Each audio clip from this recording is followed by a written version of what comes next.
childhood, I'm born and raised in Austin, Texas.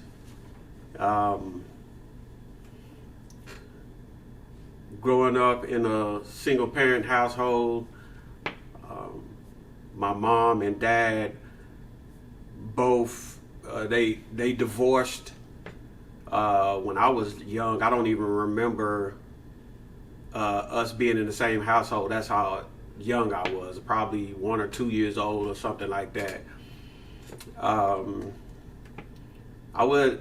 We lived with my mom, but we did still spend time with my dad. We would go over there on weekends some of the times, and if my mom and my sister were in Houston, or sometimes they would travel here and there, then we would go and stay with my dad.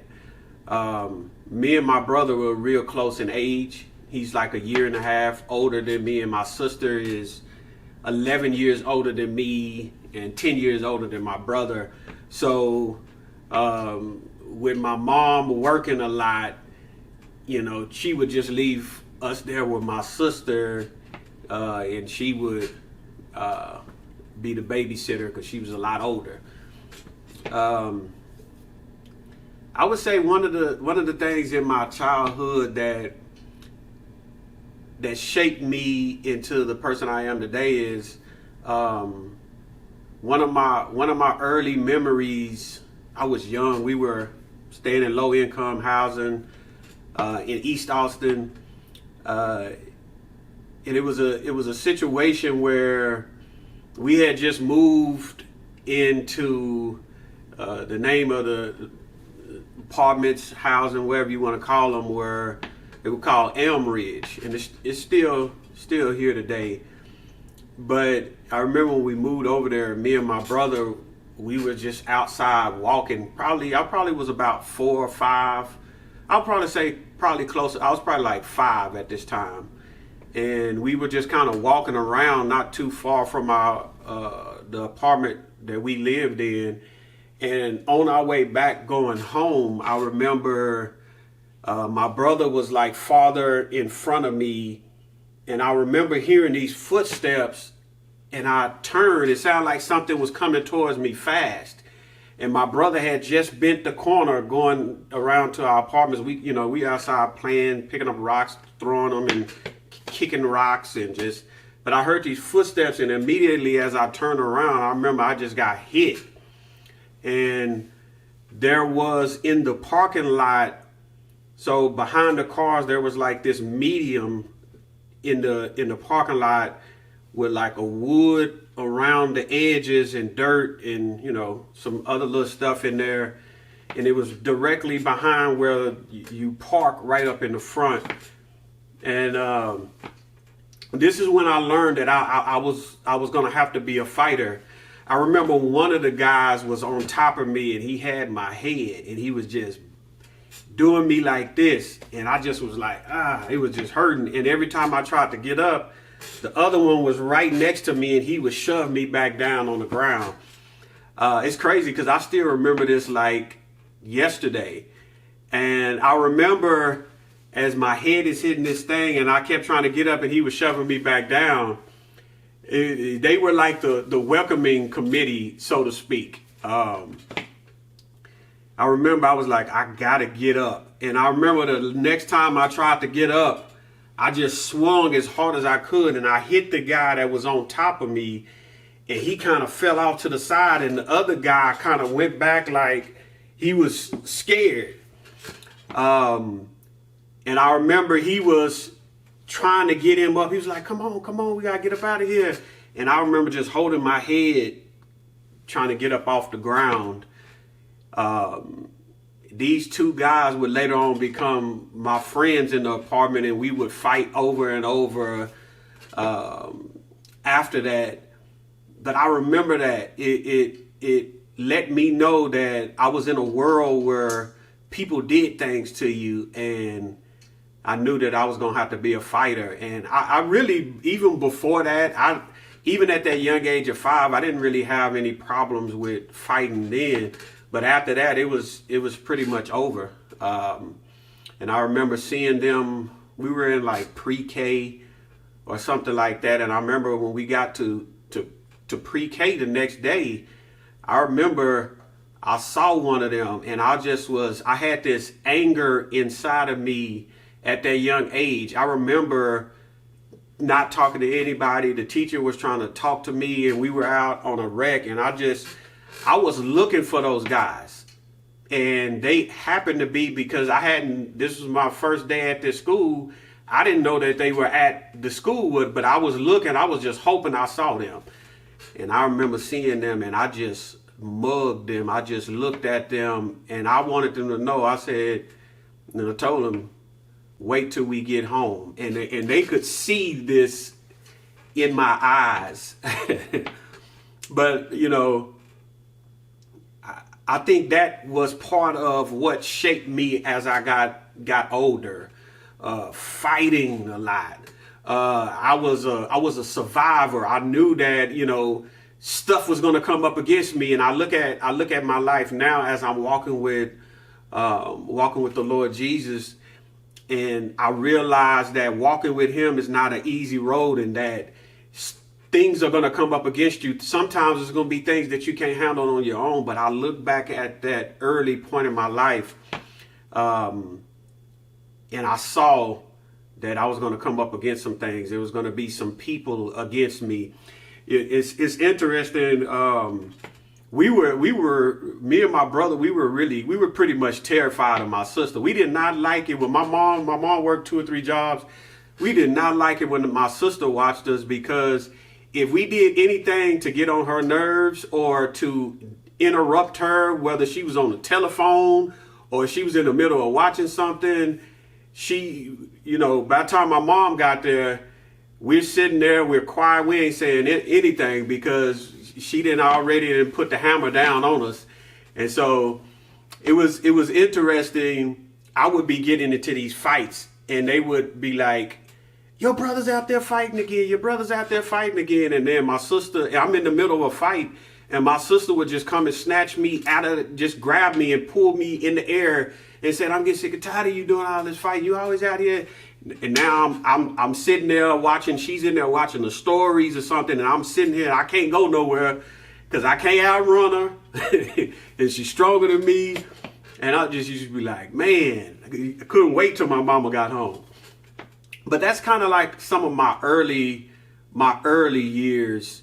It showed me some things about life just at that young age. And I fought so much at that young age, and during the time when I was in elementary, it was crazy. But those are some of the early things that kind of shaped me to who I am today.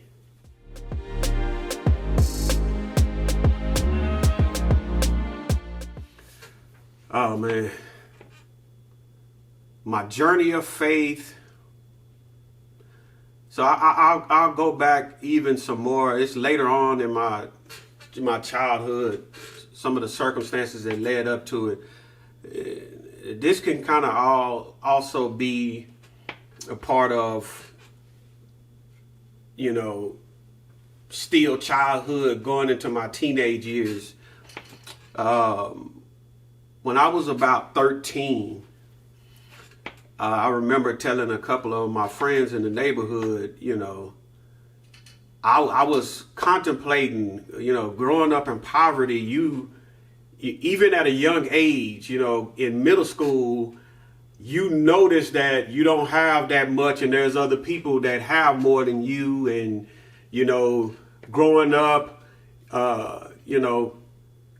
a few outfits, or we may have two sets of bottoms and a few tops. And one day on Tuesday, I may wear these pants or these shorts. So coming around the next week, I can't wear it on the same day, and I'm switching it up, put this shirt on with it and different things like that. I just remember being frustrated at an early age at not having much. And then one of the things I learned from my mom and my dad, even, it was interesting because I watched my mom work 2 or 3 jobs all the time, and I watched my dad even work a lot as well. But they always did stuff for other people. They always did things for family members. And I remember times where my mom had been trying to save money because she's working multiple jobs, and she had talked about buying us something, and somebody would call, a family member or a friend would call my mom, and they would need something, whether it was to help pay this bill or to help do this so they wouldn't get put out, or to help with whatever it was.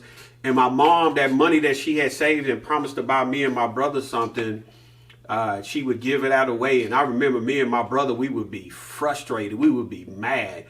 And I just remember this life-changing decision that I made. I decided, I had contemplated it for a while, and I knew people in the neighborhood that were selling drugs. And I just remember I just kept wrestling with it. And I told one of my good friends, one of my partners, I told him, I said, I've been trying to save a little money here and there, change everything. And I say, I'm almost to the point. I say, I'm finna get ready to buy me some crack, and I'm finna get ready to buy me some weed. And like, I told this to 2 of my friends, and they were, I don't even remember exactly what their reactions was, but they knew that I was serious when I said it. And so, long story short, at the age of 13, I remember I bought me a pack, which was like either 5 or 10 rocks, and then I bought me an ounce of weed. And at this time, this is around 93, going into 94. A lot of people were, at least here in Texas, a lot of people were still smoking joints. I think some people had just started really smoking blunts, but it was a lot of people smoking joints at the time. And so I just remember getting this ounce of weed, and I rolled up a whole bunch of joints. I was not the best roller.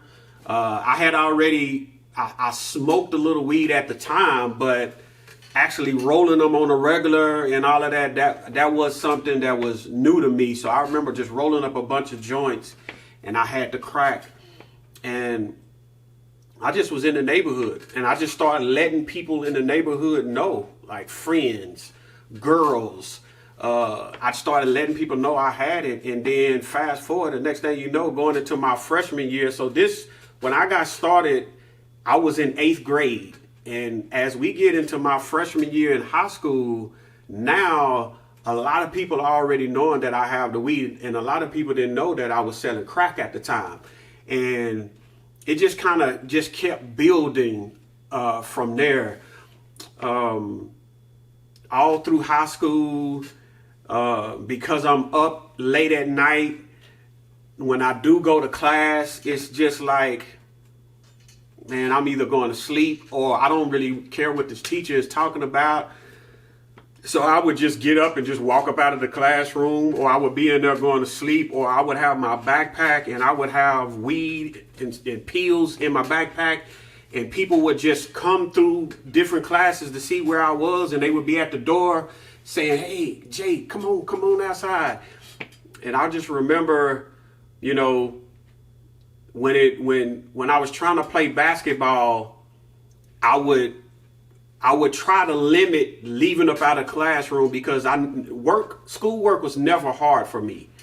And so I knew that even if I got behind, I could grab all my homework and grab other assignments, and I could make it up like it wasn't nothing. And so that's where I was. I was trying to play basketball, and then when for whatever reason, this one coach did not want to let me play, and he used the excuse of, "Well, why come you didn't play in middle school? 'Cause I've never heard of you." And so he told me, "Get out of my gym," after he had just pulled me off to the sides doing tryouts, and I hit like 5 or 6 3-pointers in a row, and he was just like, where did you come from?" And I was like, "Well, I went to Pierce." He was like, "I've never heard of you." I said, "Well, I didn't play there because I was behind on my grades, so I would get caught up." And I just told him straight up I was in trouble a lot. And he was like, "Well, if you didn't play in middle school, you can't play here." And I was like, when did they make up a rule like that? And I really didn't have somebody really like staying on these coaches and the teachers, because my mom, she's working all these jobs and my dad is working. And so I'm just trying to play. And then when you tell me that I can't play, you tell me to get out your gym. I'm just like, okay, I'm already doing this other thing, so I'm going to go all in. So fast forward all through high school, selling drugs, skipping, getting kicked out of school. There were multiple semesters where I would get kicked out of 2 or 3 classes, and they would put me in ISS for the rest of the year. I would go in there, do a few assignments, some little easy paperwork just for you to not bother who was running ISS at the time. And I would actually get caught up in my classes because I would get kicked out of class or get kicked out of school and be at one of the alternative schools and come back. And now I'm in the same grade as you and I ain't done no work. So all through high school, I was still doing that. And then going into my early 20s, I was still doing the exact same thing. And there's so much that comes with that lifestyle. I don't think a lot of people understand it. You know, when you're young and you're trying to live like an adult, and because my mom was doing the best she could as a single parent and working all the time, you know, it got to the point I remember my mom telling me one day, "What are you doing?" And I'm skipping. And when I'm coming back in, they're like, "Man, your mom is here." And I'm like, she's like, "I can't keep taking off of work, becoming here because your school is calling me and all of these things." And, you know, it got to the point to where I was just like, man, I'm done. I'm not going to the alternative place you told me to go. I'm not going to ISS. I told them I'm just done with school, period. And I remember just walking out of the meeting. It was a assistant principal, my mom, and I just left up out of there.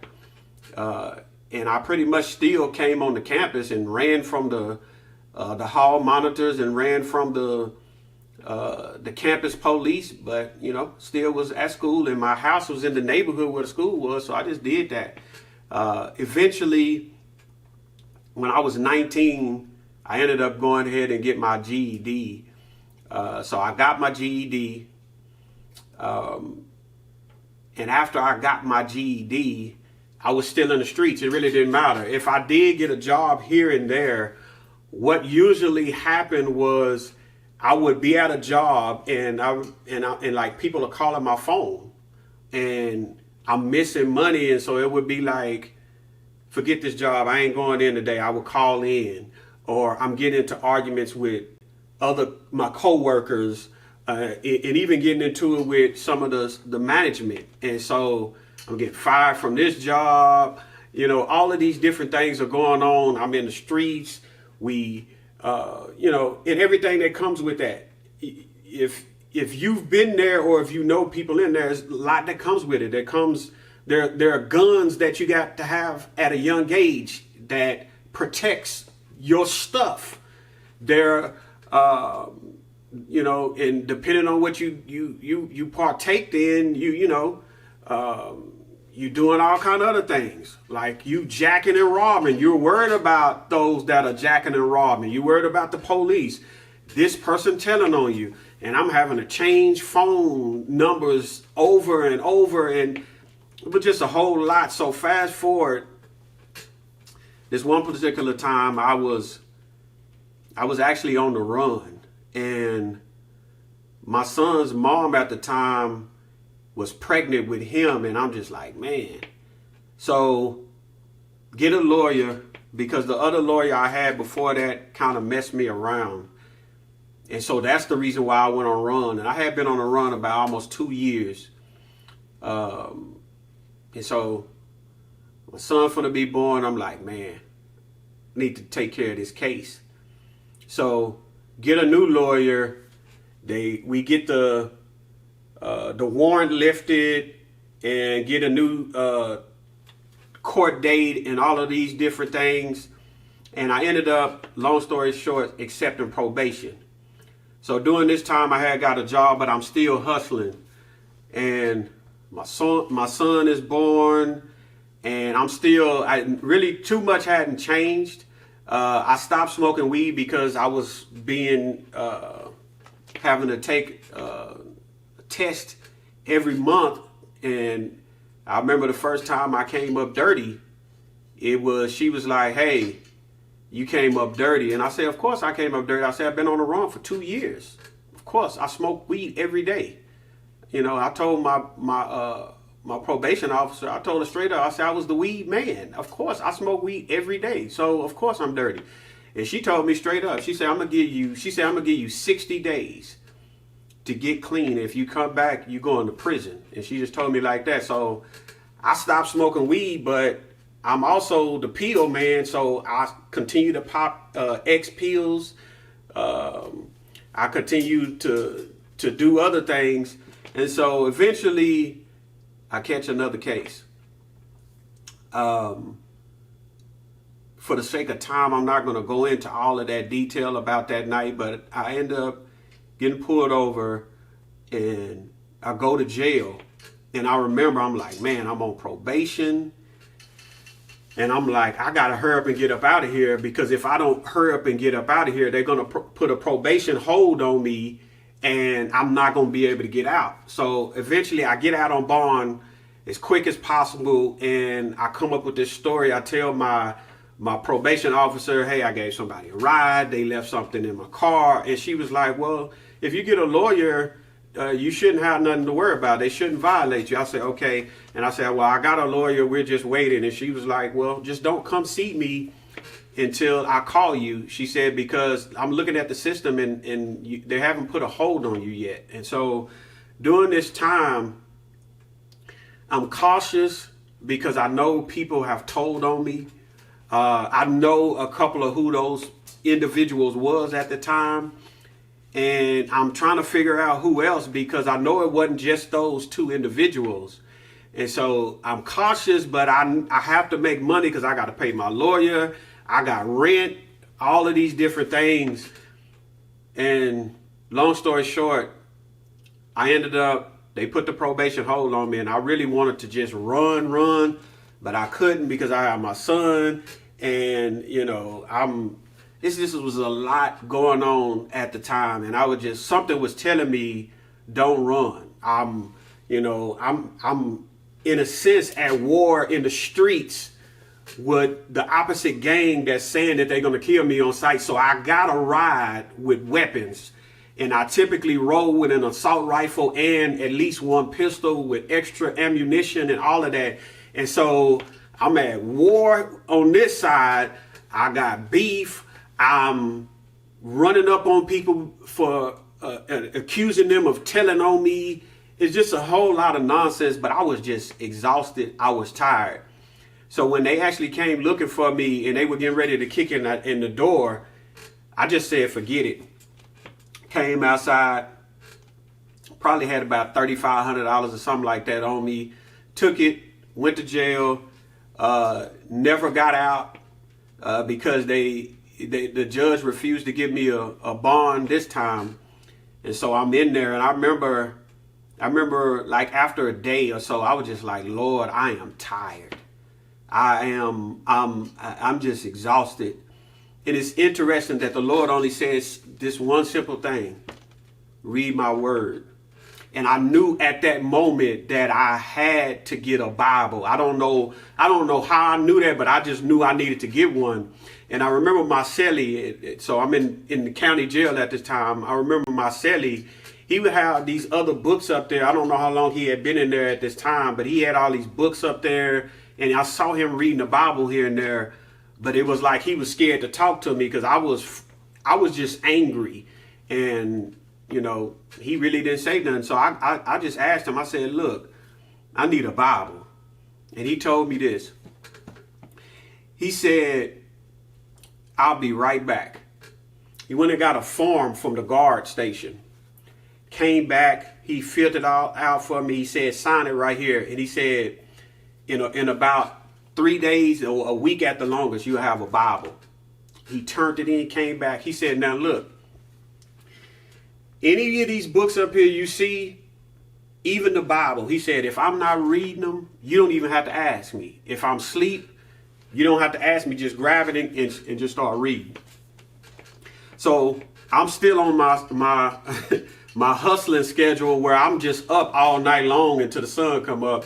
So I'm for hours every day, I'm reading the Bible over and just reading it. And after about like a week and a half, maybe 2 weeks at the longest, I had read through the entire Bible. So it's reading, reflecting, I'm talking to God, I'm doing push-ups, I'm doing crunches, and I'm just up. Other people I know that their cell is across, you know, we standing at the entryway just talking to each other for a little bit, then they go to sleep, I'm still up. And I began to see that there were certain things that I had been participating in that I couldn't do no more. I just knew it, just reading the word. There wasn't the preacher beat me over the head with the Bible, because I hear so many people say that, but just the word by itself was convicting me. And so as I was just reading the word, I knew there were certain things that I couldn't do no more, and I knew I couldn't go back to that lifestyle. And so I wrestled for about a month. I remember just wrestling, and the enemy is in my head telling me, "You sure you want to go and do that?" And that's over and over. That's what I'm thinking about.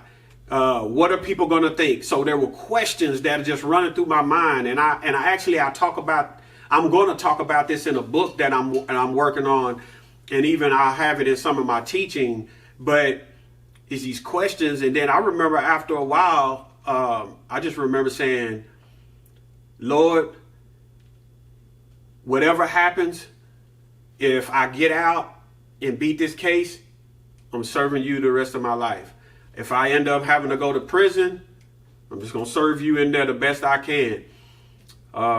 If the feds come," because that was one of the things I'm worried about, because I also got a weapons charge on top of the drugs that I have. And I'm thinking, and you know, even my lawyer, he was like, "I don't even know why the feds hadn't put a hold on you yet." And so at this time, I'm just like, man, I just said, "Lord, whatever happens, I'm serving you from now on."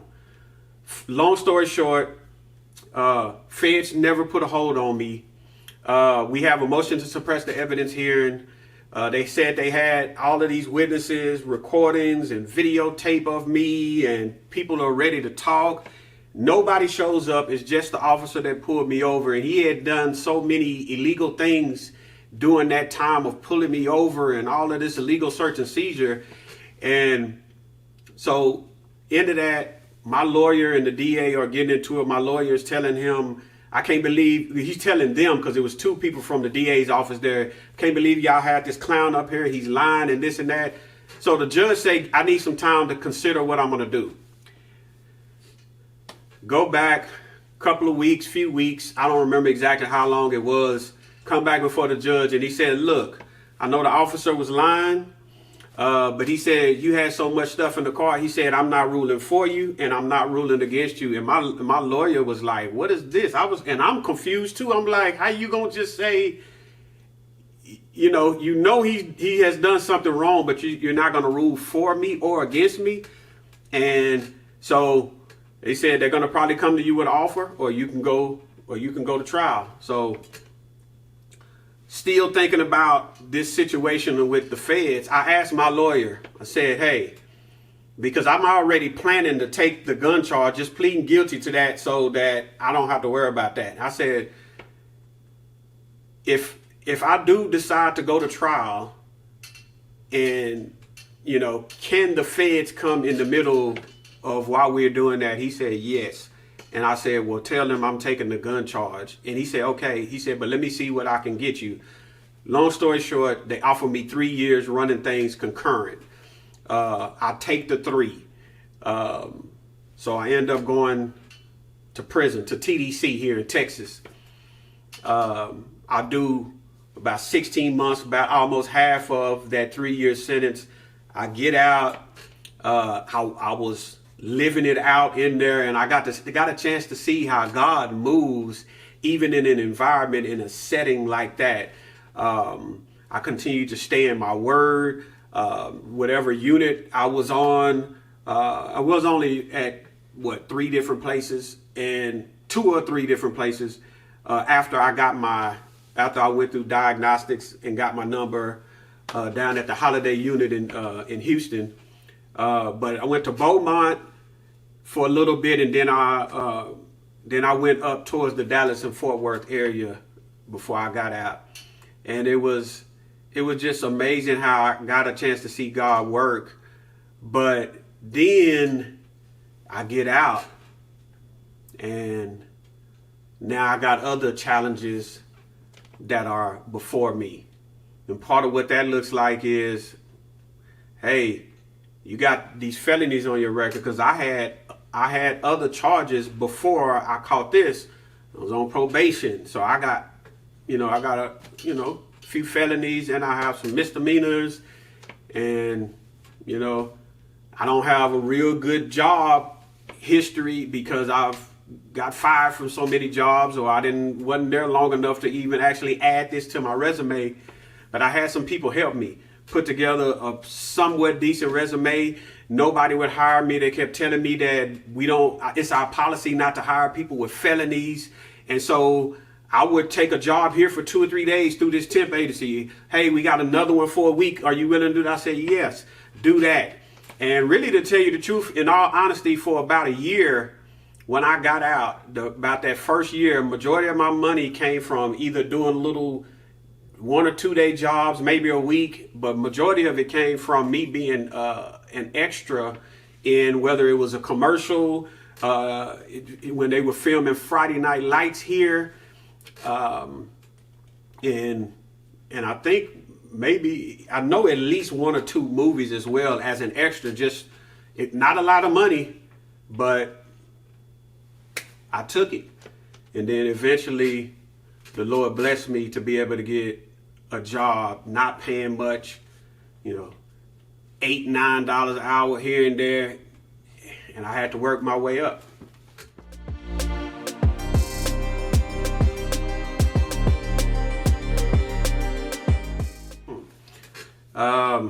I've already talked a little bit about some of that,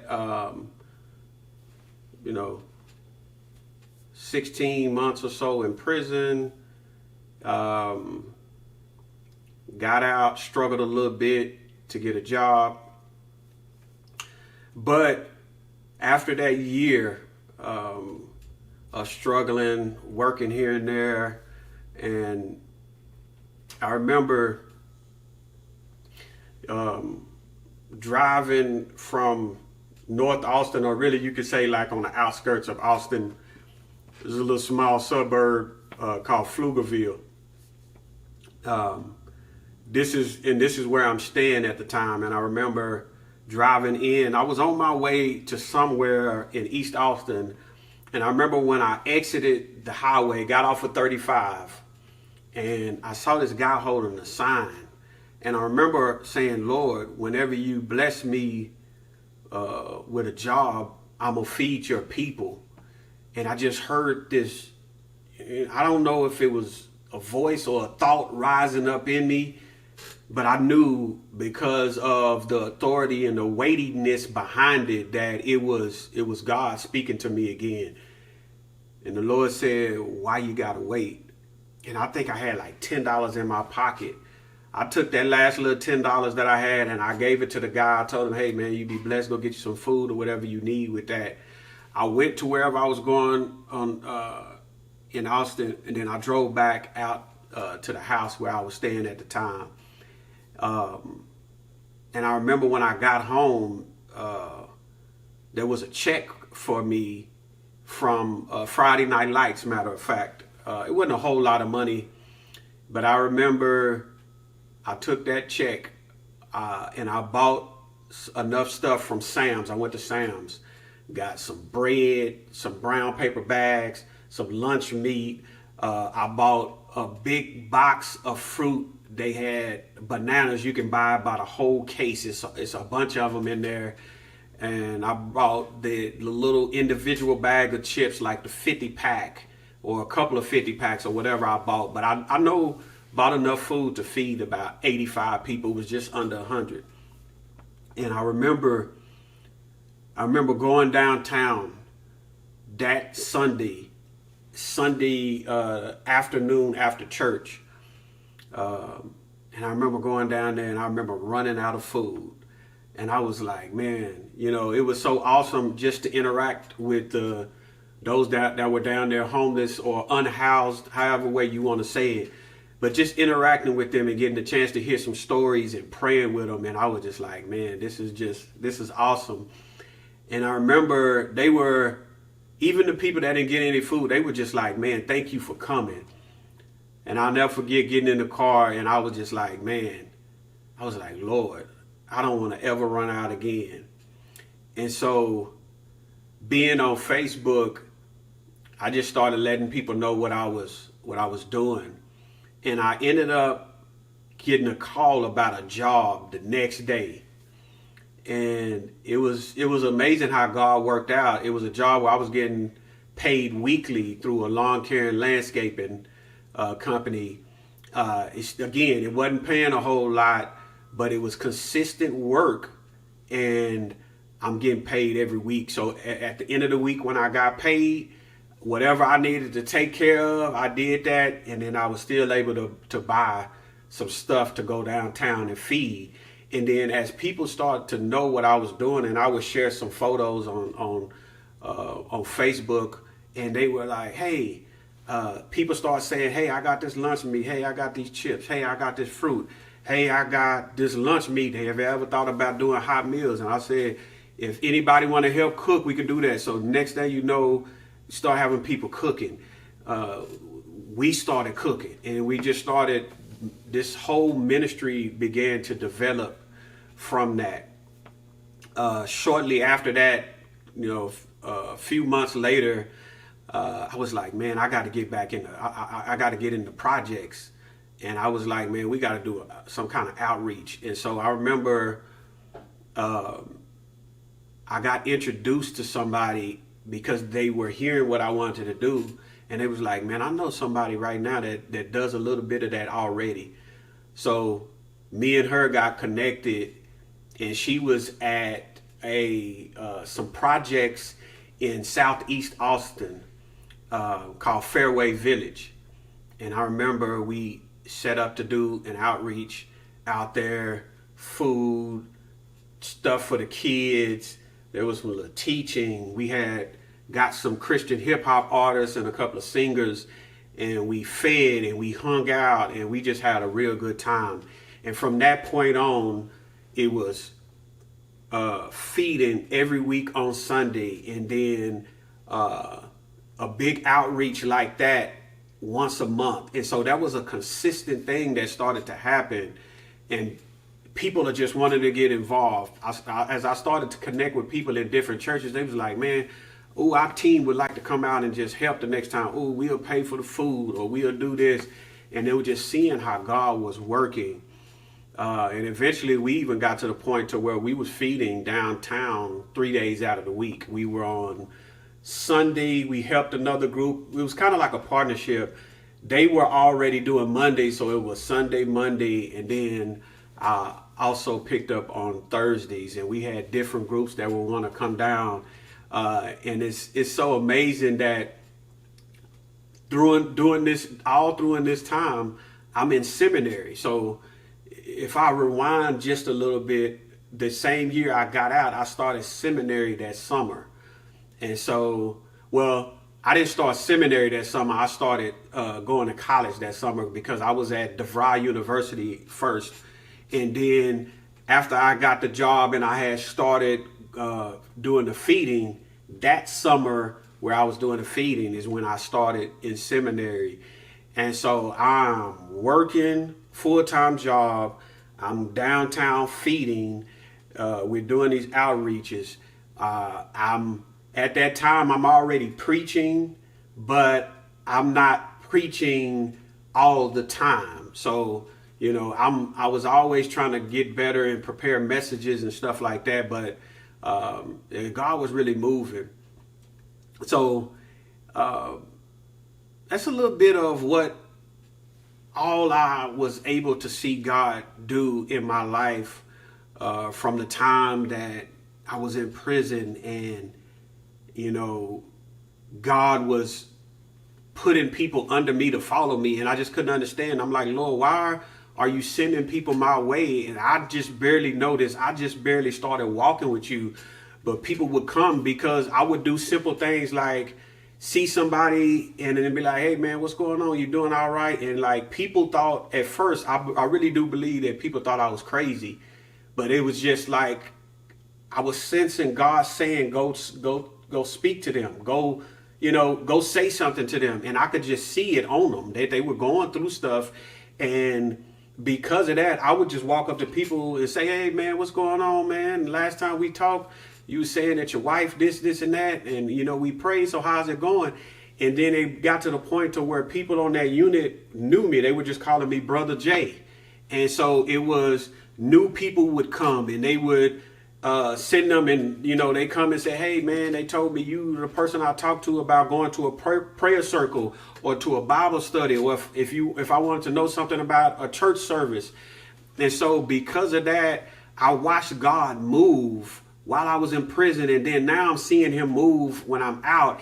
Even though I'm struggling financially, I'm learning more. I'm in seminary. And I'm just in the word. And then the next thing you know, my pastor at the church I was at that time, he said, man, I want to license you. He said it would be a privilege to license you if you were willing to be under the ministry. I say, yeah. So he licensed me 1 year, I believe it was in 2011. And then in 2012, the next year, he ordained me.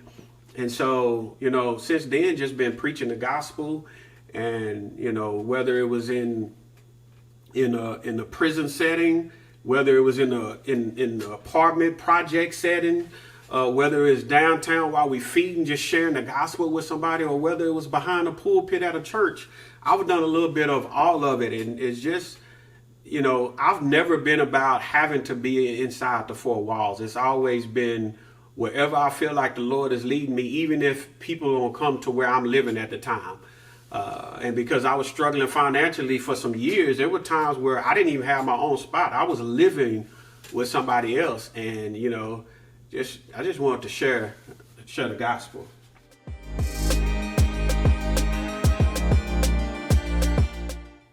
We've talked a lot about that already.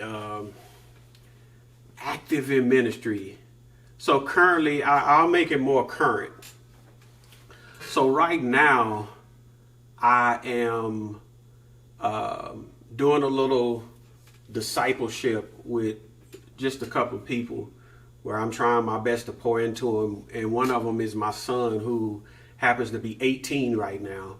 But I have a few people that I'm pouring into and making sure that they're in their word and growing and being available for just to be an ear sometimes, or even if it's teaching or, whatever it is. I'm trying to lead in that type of way. I have been over the youth at one point. I have served on the elder board at one point. And really right now I'm just preaching. There are about 4 or 5 churches in this greater Austin area, Georgetown, Pflugerville, and in Austin, that I've been preaching at over the last couple years. And so when I'm asked to come preach, and even at the church that I'm at now, when my pastor is tired, I'll preach as well. So I'm just trying to do whatever the Lord is asking me to do. But another way that I've been active in ministry is, so when I started doing the feeding, and that was like the beginning of my outreach ministry, but eventually I ended up starting a nonprofit organization, and we were calling it Conduits of Change, and we're still active now. But it's a lot of outreach. Some of those same things, we got to the point to where we started making what we call dignity bags and giving these out at different events. We take care of backpacks and school supplies every year to certain families and even to certain organizations that we have partnered with. Gifts during Christmas, meals as far as like cooking a hot meal and people coming for Thanksgiving, but we also give out whole turkeys in a bag full of sides. So I partnered with another organization doing that for some time, and then I've also done it on my own a little bit before I partnered with them, and even since then. And so those are just some of the things that how I'm active in ministry right now, and also doing music. I would say, I don't know. I think, and this is not everybody, but some people don't look at their music as a ministry or as a way of proclaiming the gospel. And so I was doing music, and so I guess I can clarify whether you want to call it gospel rap or Christian hip hop, whatever you want to call it. I was doing that back when I was in the world, when I was in the streets, where we were in the studio making songs and, performing at this club or whatever it is. And I didn't stop when I started serving the Lord. And so I'm actually right now about to get ready to release another album. And for those of y'all that are following me on YouTube or even on social media, you'll begin to see some of those things as I get ready to release it. And some people are like, man, you getting up there in age, what you doing, still doing that?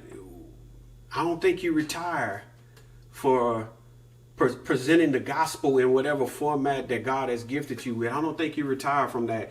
Somebody else may, but I'm not going to retire from that anytime soon. I got a lot of projects that I have in mind, and I'm going to be working on doing some movies and documentaries and all kind of things. And so we got a lot of stuff coming. And so I just try to constantly preaching and teaching, and then throughout the year doing different things with my nonprofit organization. So that's pretty much how I'm active right now when it comes to ministry.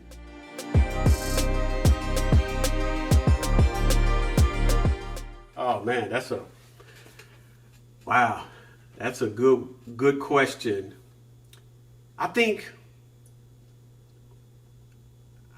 I would first try to develop some type of relationship and some rapport with whoever the individual is. I wouldn't just go straight into it, just like, you need to, one of those turn or burn messages. I wouldn't go straight into that like that, but I would talk. I'd be like, man, you remind me of myself before I started out on this path that I'm on right now. And that's kind of where I would probably go with whoever the individual is. I would let them know, like, man, I see exactly what you're doing, and I bet I know where you are. Even though you're a different person, you might, have different personality, but you remind me of me when I was at that age, and knowing the Lord that I serve, I know what he could do with your life. That's probably what I would tell somebody that remind me of me. And I would tell them, I wouldn't want to be weird, but I would be like, hey, man, how would you feel if we just got together once a week or so? We go sit down to eat. We can go sit down and have some coffee. I'm a coffee drinker. I'm a tea drinker. This person might be in the streets. They might want to go have something else. Hey, let's go sit down. I'll cover your spot. I don't care if it's in the hood. I don't care if it's in the trap. I don't care where it is. I'll come to wherever you are. Let's just sit down and just chop up. Just me and you. And that's just me, though. If I see somebody that I see exactly what you're doing, and man, you're gonna have to do something different. But it would get to a point to where I would be able to tell them that. I wouldn't just walk up to a total stranger, you a sinner, you this. Nah. It doesn't, that's not effective unless the Spirit of the living God is telling you that's appropriate for this person. But I think a lot of times we just go and we just doing stuff without being led by God. But that's what I would tell a stranger. And even if it's somebody that I knew, like I know people that's still out there now, when I go and check on people, it might be somebody else that pull up over there and they still doing the same thing. And, we had those little talks like, man, it's time to do something different. It's time to do something different. final thoughts for me, I would say is, for those of y'all that are already following Christ, I would tell you to make two things your priority right now if you're not already doing it. That's prayer, and that's the Word of God. That need to be your priority right now. And seeking Him, because the current climate that we live in is crazy. We're living in some dark times. There's so much confusion around little simple things, you know what I mean, in the world. Like, there's a lot of delusional activities in just ways of thinking right now, and if we don't stand, it's gonna get worse. If we don't decide to stand for what's right, if we don't decide to stand for the truth, it's gonna get worse.